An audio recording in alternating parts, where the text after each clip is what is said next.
May 28 ലോക ആർത്തവ ശുചിത്വ ദിനത്തോടനുബന്ധിച്ച് പാലാ ടൗൺ ഹാളിൽ രാവിലെ 10:30 സാമൂഹിക സംരംഭമായ കെയർ ആൻഡ് സേഫ്, അഗ്നിവേദ, കൊടുമ്പിടി വിസിപ് സ്വാശ്രയ സംഘം, സന്ധ്യ ഡെവലപ്മെന്റ് സൊസൈറ്റി എന്നിവയുടെ സംയുക്താഭിമുഖ്യത്തിൽ ജനങ്ങളിൽ ആർത്തവ ശുചിത്വ അവബോധം സൃഷ്ടിക്കുക എന്ന ലക്ഷ്യത്തോടെ നടത്തുന്ന ബോധവൽക്കരണ പരിപാടി പാലാ MLA മാണി സി കാപ്പൻ ഉദ്ഘാടനം നിർവഹിക്കുമെന്ന് സംഘാടകർ പാലാ മീഡിയ ക്ലബ്ബിൽ നടന്ന വാർത്താ സമ്മേളനത്തിൽ അറിയിച്ചു.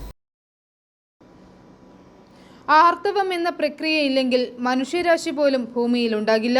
ഗർഭാശയ ക്യാൻസർ, വന്ധ്യത, ഗർഭാശയ മുഴകൾ, ജനിക്കുന്ന കുഞ്ഞുങ്ങൾ നേരിടുന്ന ശാരീരികവും മാനസികവുമായ വൈകല്യങ്ങൾ തുടങ്ങിയവ കൂടി വരുന്ന സാഹചര്യത്തിൽ ആർത്തവ ശുചിത്വത്തെക്കുറിച്ച് അവബോധം സൃഷ്ടിക്കുക എന്ന ലക്ഷ്യത്തോടുകൂടി ആർത്തവ സമയത്ത് അനുഭവിക്കുന്ന മാനസിക സമ്മർദ്ദം, ശാരീരിക ബുദ്ധിമുട്ടുകൾ എന്നിവയ്ക്ക് പ്രാധാന്യം നൽകിക്കൊണ്ട് സ്വീകരിക്കേണ്ട ഭക്ഷണരീതി, ശരീരത്തിലെ ഹീമോഗ്ലോബിൻ്റെ അളവ് ക്രമീകരിക്കാൻ സ്വീകരിക്കേണ്ട മുൻകരുതലുകൾ എന്നിവയ്ക്കെല്ലാം പ്രാധാന്യം നൽകിക്കൊണ്ട് ആയുർവേദ ഡോക്ടർ വീണ, ഡോക്ടർ റോണി എന്നിവർ മുഖ്യപ്രഭാഷണം നടത്തും.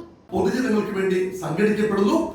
അന്നേ ദിവസം നമ്മൾ പറയുകയാണെങ്കിൽ പാലാ ടൗൺ ഹാളിൽ കൃത്യം 10:30 മണിക്ക് Agniveda, Sandhya development society, care and safe തുടങ്ങിയ 3 സംഘടനകളാണ് ഈ ഒരു പ്രോഗ്രാം ജനങ്ങൾക്ക് വേണ്ടി അർപ്പിക്കുന്നത്. അന്നത്തെ ദിവസം ഇത്തരം പ്രോഗ്രാം ഉദ്ഘാടനം ചെയ്യുന്നത് ബഹുമാനപ്പെട്ട പാലാ MLA ശ്രീ മാണി സി കാപ്പൻ അവർകളും, അതുപോലെ തന്നെ പുതുപ്പള്ളി MLA ശ്രീ ചാണ്ടി ഉമ്മൻ അവർകളും, കടനാട് ഗ്രാമപഞ്ചായത്ത് പ്രസിഡന്റ് ശ്രീമതി ലാലി സണ്ണി അവർകളും, കടനാട് ഗ്രാമപഞ്ചായത്ത് വൈസ് പ്രസിഡന്റ് ശ്രീ മണിക്കുട്ടി സന്തോഷ് അവർകളും, അതുപോലെ തന്നെ പാലായിൽ മുനിസിപ്പൽ കൗൺസിലർ ശ്രീ ബിജി ജോജോ അവർകളും നമ്മുടെ പ്രോഗ്രാം അതിഗംഭീരമായി ഉദ്ഘാടനം ചെയ്യാമെന്നും വിശിഷ്ട വ്യക്തികളായി വരാമെന്നും ഏറ്റിട്ടുണ്ട്.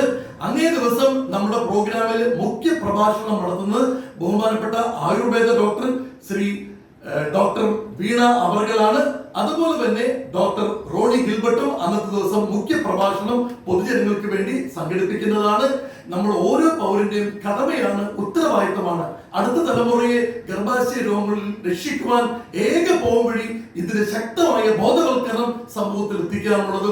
അന്നേ ദിവസം ബഹുമാനപ്പെട്ട എല്ലാ അച്ഛനമ്മമാരെയും സഹോദരങ്ങളെയും സഹോദരിമാരെയും കുഞ്ഞുങ്ങളെയും ഈ ഒരു പ്രോഗ്രാമിലേക്ക് ഞങ്ങൾ ആദരപൂർവ്വം സ്വാഗതം ചെയ്തുകൊള്ളുന്നു. പുതുപ്പള്ളി MLA ചാണ്ടി ഉമ്മൻ, കടനാട് ഗ്രാമപഞ്ചായത്ത് പ്രസിഡന്റ് ലാലി സണ്ണി, കടനാട് ഗ്രാമപഞ്ചായത്ത് vice president Manikutty Santhosh, Pala municipal councillor Viji Jojo എന്നിവർ വിശിഷ്ടാതിഥികളായി പങ്കെടുക്കും.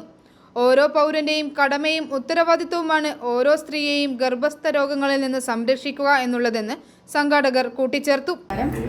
മെയ് 28 ലോക ആർത്തവ ശുചിത്വ ദിനമായിട്ട് നാം ആചരിക്കുകയാണ്. ആർത്തവം എന്നാൽ പെൺകുട്ടികൾക്ക് അല്ലെങ്കിൽ ഒരു സ്ത്രീക്ക് ഗർഭധാരണം നടത്തുവാനായിട്ട് ഓരോ മാസവും ഗർഭധാരണം നടത്തുവാനായിട്ട് അതിനുള്ള സജ്ജീകരണങ്ങൾ ഒരുക്കി കൊടുക്കുന്ന ഒരു പ്രക്രിയയാണ് ആർത്തവം എന്ന് പറയുന്നത്. അപ്പോൾ ഗർഭധാരണം നടക്കാത്ത സന്ദർഭത്തിൽ ഗർഭാശയ പാളികളും അണ്ടങ്ങളും പുറത്തേക്ക് വിസർജിക്കപ്പെടുന്നു. ഈ പ്രക്രിയയാണ് ആർത്തവം എന്ന് പറയുന്നത്. അപ്പോൾ ആ ഒരു കുഞ്ഞു ജീവൻ ഈ ഭൂമിയിലേക്ക് വരുന്നത് ഗർഭാശയത്തിലൂടെയാണ്. അപ്പം ഈ ആർത്തവ സമയത്തുണ്ടാകുന്ന ശുചിത്വമില്ലായ്മ, അറിവില്ലായ്മ അല്ലെങ്കിൽ ബോധവൽക്കരണത്തിൻ്റെ അഭാവം കൊണ്ട് വളരെ ഗർഭാശയ രോഗങ്ങൾ, വന്ധ്യത, അങ്ങനത്തെ അസുഖങ്ങളിൽ നേരെക്കുറെ കൂടി വരുന്ന ഒരു അവസ്ഥയാണ്. ഇവിടെയാണ് ലോക ആർത്തവ ശുചിത്വ ദിനാചരണത്തിൻ്റെ ബോധവൽക്കരണത്തിൻ്റെ ഇമ്പോർട്ടൻസ്.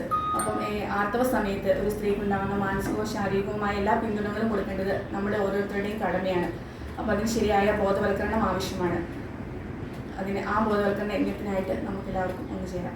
വാർത്താ സമ്മേളനത്തിൽ Shankar Iyer, Ronnie Gilbert, KC Thankachan, doctor Veena T Thankachan, Suma Sunil, Shobhana Ajith, Sathi Suresh തുടങ്ങിയവർ പങ്കെടുത്തു. i4 news Pala.